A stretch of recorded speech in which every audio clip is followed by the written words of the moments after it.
J'ai fait une test cifre. Donc une thèse cifre, c'est une forme particulière d'une thèse. C'est une sorte de collaboration entre un laboratoire de recherche universitaire. Donc dans mon cas, c'était l'IETC, mon laboratoire DIASIC.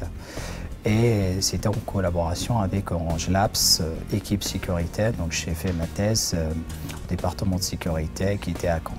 Aujourd'hui, on utilise nos mobiles de plus en plus pour effectuer des opérations sensibles, pour stocker des images privées, parfois même pour effectuer des transactions bancaires. Mon sujet de thèse, c'était à apporter de la confiance au smartphone.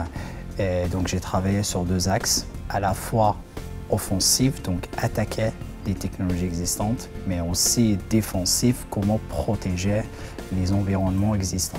La première branche concerne la sécurité d'Android et plus particulièrement la sécurité d'un composant qui s'appelle le Keystore. Le Keystore, c'est un composant qui va protéger vos clés cryptographiques, donc secrètes, qui vont être utilisées pour effectuer des transactions sensibles. Dans ma thèse, j'ai étudié ce composant, je l'ai étudié formellement, utilisant ce qu'on appelle la sécurité prouvée. C'est une sorte de branche pour étudier un composant de manière formelle. J'ai trouvé une faille de sécurité, comme quoi ce composant ne protège pas l'intégrité des clés qui sont stockées. Ça veut dire qu'un attaquant peut modifier les clés stockées à l'insu de l'utilisateur. La deuxième branche, c'était la sécurité des cartes à puce. Il y a des protocoles dans la carte à puce qui permettent d'installer des applications de manière dynamique à distance. J'ai étudié ces protocoles et j'ai trouvé une faille, comme quoi il y avait un protocole sécuritaire qui ne protège pas la confidentialité des messages. La confidentialité, ça veut dire qu'un attaquant peut lire le contenu de vos messages chiffrés, enfin, les applications chiffrées. Je travaille dans une start-up où ils développent une solution.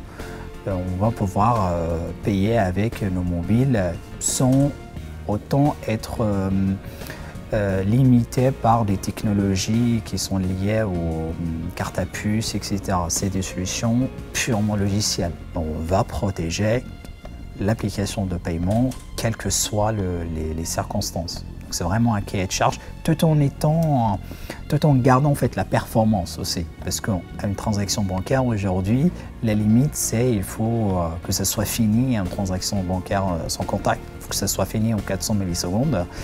On est en train de parler aussi de baisser à 300 millisecondes. Donc et voilà, il y a tout un pari sur la sécurité, mais tout en restant aussi efficace. J'ai beaucoup d'idées et j'aimerais bien faire aussi avancer la sécurité des smartphones concrètement, les voir pousser et surtout dans un environnement où le paiement mobile, ça va venir très bientôt. Il y a des banques qui sont en train de travailler ça, il y a déjà des offres, donc ça va venir.